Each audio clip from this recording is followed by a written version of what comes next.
This is Simple Recipe for Social Media Success. This presentation is part of the social media series from the Digital Toolbox. And my name is Lorraine Ball, and I'm going to be your facilitator today. I own a company called Round Peg. We're a digital agency, and we've been managing social media marketing accounts for more than a decade. I started in traditional marketing and like to apply the same principles of good marketing strategy in a digital age. In this presentation today, we're going to focus on the high-level reasons why you should be using social media, as well as some characteristics that will allow you to identify which platforms are best for you. The numbers behind social media can be staggering. 21% of consumers say that they're more likely to buy from brands they can reach on social media. And so, like it or not, this is a huge opportunity, and you have to be accessible to your customers. 73% of customers say they have purchased items inspired through social media content. That doesn't mean that they necessarily clicked on a button for buy now, and particularly those of you that are in the B2B space, it's not necessarily a matter of buying immediately, but using social media as a way of gathering information that puts you in consideration. And 84% of consumers say they support causes by sharing information on social media. And so if you're running a nonprofit organization, social media, and particularly for most charities, Facebook is an absolute requirement. And so today what I really want to focus on is helping you select the right networks, because you don't need to be everywhere. There are too many platforms, and there are more and more all the time. And so the trick is to pick the right networks, put together a plan that you can be in and out in 15 minutes. And I want to talk a little bit about social media advertising, because we are living in a pay-to-play world. When it comes to social media, there are three things that social media can do really well. It can help you grow awareness for your brand. It can give you a vehicle to deliver customer service if you choose. And it can be a platform that will drive prospects to action. And let me be clear, action is not necessarily a purchase. For many of you in the businesses that you are in, it is a multi-step process. And so what social media does is it pushes your prospects into your process. Maybe it's getting them to go to your website and fill out a form, which then leads to a conversation or an email campaign. Maybe you can drive them to your website where they browse your catalog and begin to put items on their wish list. It doesn't mean that you're going to go from social media to sale, but it is driving them one step closer to you. There are several things that I said social media does really well. The first is it builds awareness. It helps you get found, it helps you build interest, and it can help you demonstrate your expertise. So this is an example of a Twitter feed for Jack's Barbecue. And here, there's several things that you can do, and we'll dive into this in more detail, but simply being on the platform, interacting with people. Clearly, if you only have 4 followers and 15 people following you, you're not gonna have much of an impact. But if you grow this, and you have a large community that you are interacting with, and you are using hashtags and participating in conversations, a steady stream of content can help you help people become more aware of who you are. You can use social media for customer service. You can use it to answer questions. When someone is unhappy, you can use it to respond. And let me be really clear about the customer service issues. I do not think that you should get into a conversation with someone and try to resolve an issue with an unhappy customer on social media. I think you want to identify the issue and invite people to have a more personal conversation. And in doing those kind of things, in acknowledging when something doesn't go right, it gives you an opportunity to win trust. And Facebook is a great place to drive action, to create irresistible offers and encourage people to learn more, to buy now, to register. Different platforms are better at this than others, and we're going to talk about them. But these are the kind of things you can do with social media. So where should you be? The answer is not everywhere. Nobody has time for that. I'm going to tell you that, we manage multiple social media accounts for different clients, and I have a person and it's their full-time job. And even having someone that does nothing but manage social media for our clients, I will tell you that there are days that our social media could use a little bit of love.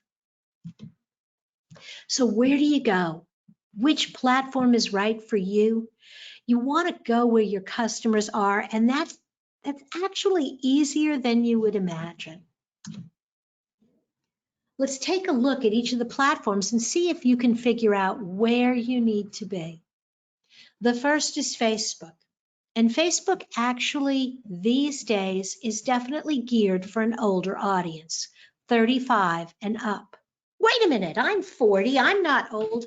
Yeah, you are. The kids are playing on lots of other platforms. And if your product or service is geared to teenage girls 13 to 25, I would not put a lot of money into Facebook advertising. You're not going to reach them. You're going to reach their mothers, their grandmothers, but you're not going to reach them directly. The other thing that's going on in Facebook is the rise of the community.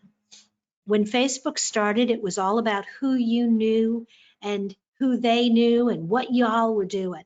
And then it kind of grew and grew, and the conversations became less personal. There was more noise in the news feed. Facebook is coming full circle, and it is becoming much more about groups. Some groups will allow pages, businesses to join, others won't. But groups are where the real activity is. And so if you have a product or a service that would make sense for you to have a group for your customers, that might be something to consider as well. Facebook right now is actually giving priority in their timeline to content created by the group members for groups you are in, and you're more likely to see content from groups than just random friends and family. The thing about the Facebook audience is that they tend to be pretty receptive to advertising, and they're even likely to share and forward content that is advertising to other people. It does work for both B2B, B2C, and nonprofit. And this was really interesting. We've done this study of social media behavior for small businesses for the last decade. And what we have found is that even among business-to-business companies, the ease of use of the Facebook community has actually driven more small businesses that are in the B2B space to Facebook. This is a place for personal content. It is a great place to show the behind the scenes, and as far as how much content, it's pretty much a daily. Once a day is just perfect. And Monday through Friday, or if you're more of a consumer restaurant, you might skip maybe Monday and Wednesday and run through the weekend. as you're thinking about your Facebook content, you want to kind of think about this ratio. It's called the 50-30-20. 50% of the content that you share on Facebook should be fun. It should be entertaining. It should be lighthearted. Because Facebook is like a backyard barbecue. This is not a Chamber of Commerce event. People are not showing up in their business suits ready to exchange business cards. They're hanging out and chatting around the bonfire with a beer in their hand. 30% of your content can be useful and informative. Links to articles, links to trends, general information, and 20%, but no more than 20%, can be promotional. Buy now, here's a coupon, do this, do that. Call us, 20, 30, 50. This ratio is pretty good on most of the platforms. On LinkedIn, you really don't need the fun and entertainment. So I would do 2/3 useful, 1/3 promotion. And Facebook, the thing Facebook does probably better than any of the other networks, because this is what Facebook was really for, is event promotion. Inviting customers to join you for an in-person event, or let's face it, right now, virtual events are really popular, but promoting those events on Facebook is a natural part of how this platform works. And so if you're running events, if this is part of your business model, then Facebook needs to be part of your social media plan. Flipping over to Twitter. Twitter is more of a niche community. You either love it or you hate it. It runs the gamut on ages, but it's definitely people who like conversations. It is a place to tap into trending topics, to see what other people are talking about, to catch up on the news. You want to look for those trending topics and follow them to see who's talking about it. The difference between Twitter and Facebook is it's really easy on Twitter to interact with anyone.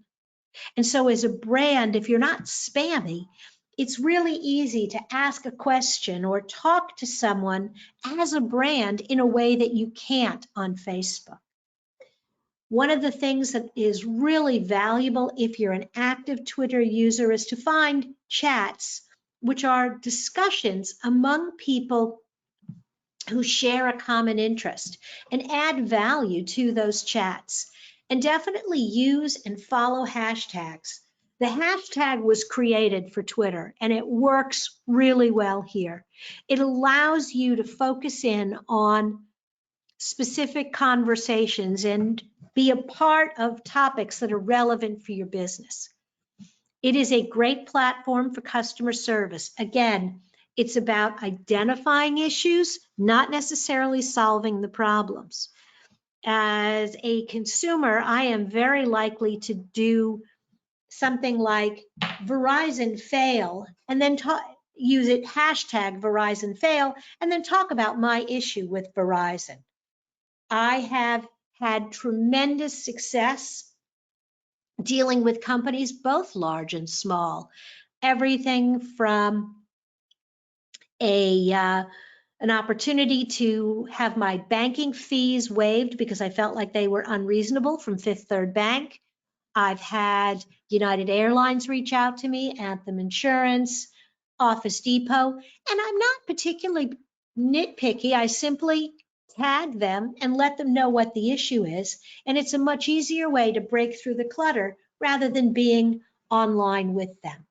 And so conversely, you want to look for, if you're in a business with a high volume of consumer interactions, you want to be looking for and searching for those comments about your brand, being prepared to respond. The challenge with Twitter is that it's all day, every day. And you can't share enough content on Twitter. You will not overwhelm your feed if you share 5, 10, or even 15 comments in a given day. It's all part of how that ecosystem works. And if that sounds exhausting, that's okay. It is perfectly okay to say, you know what? I get it. Twitter, not for me. No one will notice if you don't do Twitter, but they will notice if you do it badly. So either go all in or go to another platform. Twitter excels in the what's happening now. Talking to your audience about an event or something that is occurring right in the moment. That immediacy, that sense of current events and news is really what this platform is about. Facebook is about events. Twitter is about news and what's happening in the moment. Instagram. Instagram is changing, but it is still primarily a younger audience, 35 and younger. It is the first tool that really was just a mobile first platform. Twitter was both. It definitely was also a very mobile heavy platform, but the desktop applications came online really quickly, and you can use Twitter on desktop or mobile equally well. You can't do that with Instagram. Instagram is really done from your phone. You can browse somebody's page or timeline from your desktop, but if you want to interact, engage, or post new content, you have to do it from your phone. More than any other platform, it is about the images. It is about beautiful pictures. And if you have boring photos, people are just going to pass you by. The thing about Instagram, and other platforms are now copying, and this is one of the things that does happen a lot, is one platform pioneers something and then other platforms start to copy it, is the difference between stories and the news feed. On Instagram, a story is temporary disposable content. It's up for 24 hours and then it disappears. And that sense of here and gone is what gets people to pay attention to your stories. Stories, because of their disposable nature, tend to be a little more informal, whereas the news feed, because that's what lives, that's what creates your grid, that tends to hang around. Instagram is still heavily populated by brands and influencers. All the pretty people sharing all their perfect content. Like Twitter, you don't have to ask permission really to follow people. Now, Instagram did do something recently that a lot of influencers who are making a lot of money based on the number of people who are following them don't like, is they've started hiding likes. Because one of the things they found is if somebody had a picture that already had 100 likes, anybody else who saw it would feel compelled to like it as well. When they started hiding that, they started getting more realistic views of, is the content really that viral? Do that many people really like it? And now you only see likes from people that you know. So they're trying to make it a more personal platform, but it really isn't.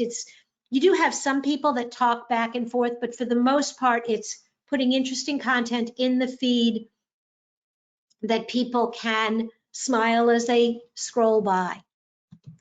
Again, the difference between the news feed and stories. This is your news feed.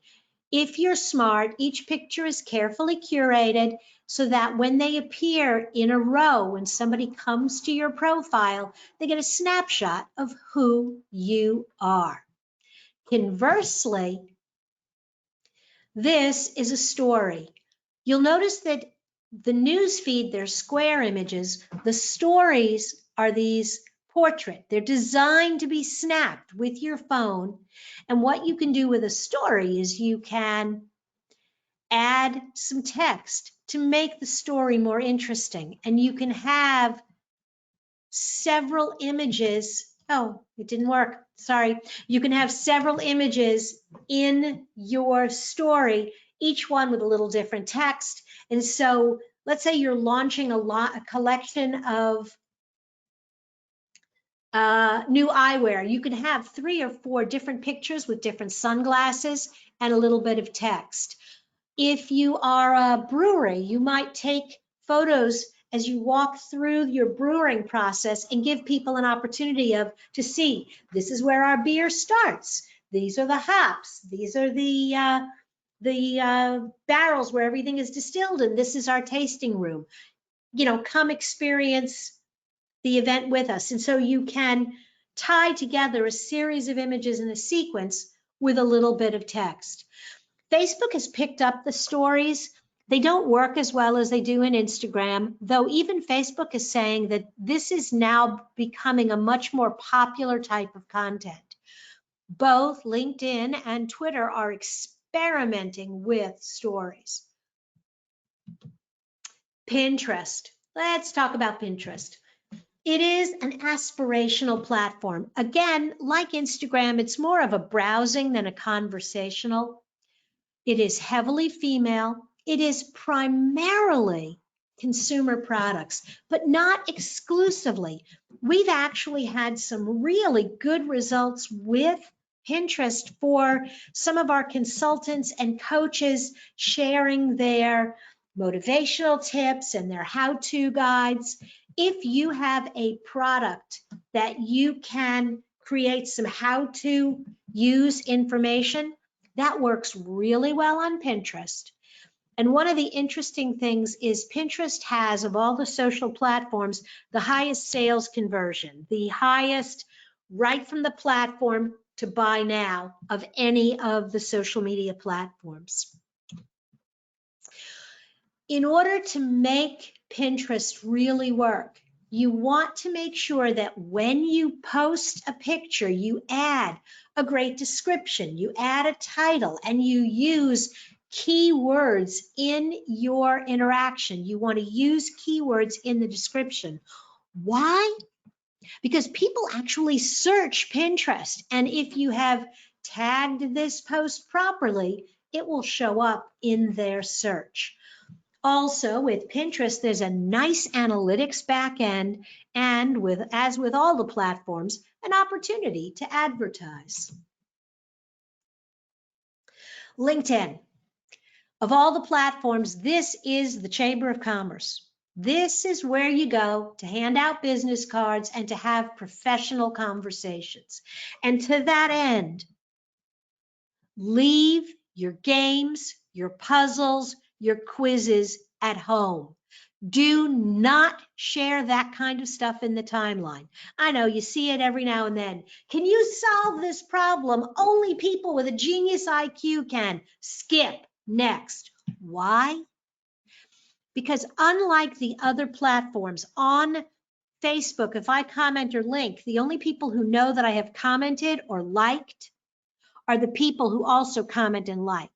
On LinkedIn, when you like a post or you comment on a post, it shows up in your activity, and suddenly you're promoting that silly contest or quiz. Don't do it. LinkedIn is definitely about the personal connections. It is your address book on steroids. It is a wonderful place to demonstrate knowledge and expertise. And the kind of content you should be sharing should be posts with links to your blog posts, links to videos, informative articles, industry information, case studies, resources, testimonials. And the thing about LinkedIn is, yes, there is a mobile app, but quite honestly, it stinks. When you realize that this is a professional app, it makes sense that it is a desktop tool. Also, Microsoft purchased this product, and so it begins to have the look and feel of a Microsoft Office Suite product. As you approach this tool, approach it the way you would approach Outlook or PowerPoint. So as you're working on your persona, remember that you want to have a personal identity and a company identity. This is me. I have connections. I have friends. I have people who know who I am. And you want to fill out all of the information and keep these photos new and relevant. With all of your branding, you want to have, again, personal identity and a business identity. You'll notice it got cropped off a little bit here, but you'll notice our company name is Round Peg, and you see our logo, it's this nice horizontal logo. It doesn't fit in any of the squares or circles that are a part of every social media platform. And so one of the things that we did is we came up with an avatar that we use everywhere. When you post content as a company, you always want to post it as the company first, and then you want your employees to share it from the company page. That will help you grow your business followers. As a person, you will always have more connections than your company, unless, of course, you put a ton of advertising behind it, kind of like a Coca-Cola and Pepsi. Pretty sure that the Coca-Cola Facebook page has way more followers than anybody who works for the company. But as a small business, your relationships are first with you and then your business. Okay. The purpose of social media. I look at social media a lot like a singles bar. It is a place to go and meet a lot of people, to have some interesting conversations. But ultimately, your objective is to drive people to your website or email. Why? Because just like a singles bar, your end goal is to bring your date home, somewhere where you can have that one-on-one intimate conversation with people. And so as you are thinking about your 15-minute plan, you want to do 3 things. And when you do these 3 things, it will allow you to minimize the time you spend every day. Acknowledging what it is you're trying to do. Number 1, yes, you may have other objectives, but remember your primary objective is to drive people to your website and your email list so you can continue the conversation in a place with no distractions. So, defining objectives. It's okay to have all of these objectives. You can't do all of these every day with every single post. So, is growing awareness your top priority, delivering customer service, or driving prospects to action? Because this is going to impact the kind of content you share. Delivering customer service is a much more hands-on. You're not going to be able to do that just hopping in and out occasionally. If you want your social media to deliver customer service, you're going to have to commit to a little bit more activity. Growing brand awareness and driving prospects to action can be done for the most part with the help of auto scheduling tools. If you're trying to generate awareness, you want to plan posts. And the cool thing is you can do this in advance. Take an afternoon, take a couple of hours, gather up all of your resources, gather up images that you've used, find your best blog posts, and you can begin loading those into a spreadsheet. And then having all of those images ready in one file on your computer. So when you sit down and you decide to start pasting content on Twitter or sharing it elsewhere, you're not hunting and pecking every time you log in. You have, and if we have some time when this is over, I will show you one of our spreadsheets. It is a list of every blog post we're going to write, and then the actual URL link, the general topic, and we even have kind of, when we write the blog post, we develop 1 or 2 kind of key sentence little blurbs. And so then anybody who wants to promote some of our content on social media can go to the spreadsheet and pick and choose randomly. Or we create a schedule and have all of that content ready to go. Creating awareness is photos of your product, information about events that you have coming up, as well as simply some general behind the scenes information on your company. If you're doing customer service, again, you need to be ready to respond, but you also want to have some activities that are designed to cultivate reviews. One of the best things that you can do is begin to, every time you work with clients, send them an email and ask them to share a positive comment on Twitter, Facebook, or LinkedIn, and then have them tag you so you can respond. Yes, it's a little bit staged, but what this does is it creates a little bit of activity in the newsfeed, and people see, oh, someone is talking about Constant Contact, and oh, look, Constant Contact is responding. And if you want to encourage action, one of the best things to do is occasionally take a poll. Facebook is great. They've got a really easy polling tool, but these days, so does LinkedIn. And not LinkedIn, Twitter has a really easy polling tool. LinkedIn doesn't, but you can create a poll on a third-party website and embed it in the newsfeed. Encourage people for acting. Let people know what it is you want them to do. Let them know that they can attend events. Drive them to specific landing pages on your website and then capture those leads. As you're trying to save time, the first thing you want to do is remember that you should be repurposing content. You don't want to share exactly the same information on all the channels, but you need to find different ways to repurpose it. And the example would be, something happens to me during the day, and I'm going to tell my daughter about it, I'm going to tell my husband about it, and I'm going to tell my mother-in-law who's 93. I'm going to talk about the same event, but the details that I put in and the things I leave out will be different when I'm talking to my 35-year-old daughter versus my husband, who's going to be more concerned with the business elements, versus a very high-level summary for my 93-year-old mother-in-law.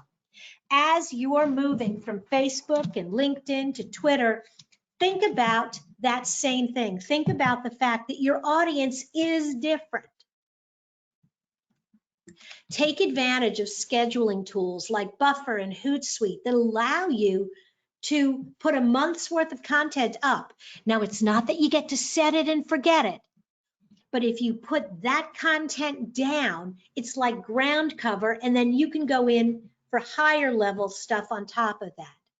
And take advantage of some of the research tools.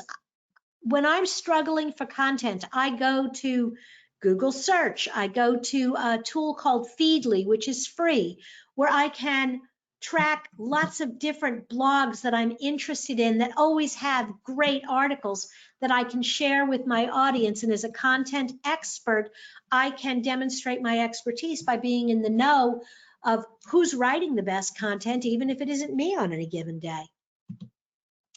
And the last thing I want to do is remind you that social media is a pay-to-play toy these days.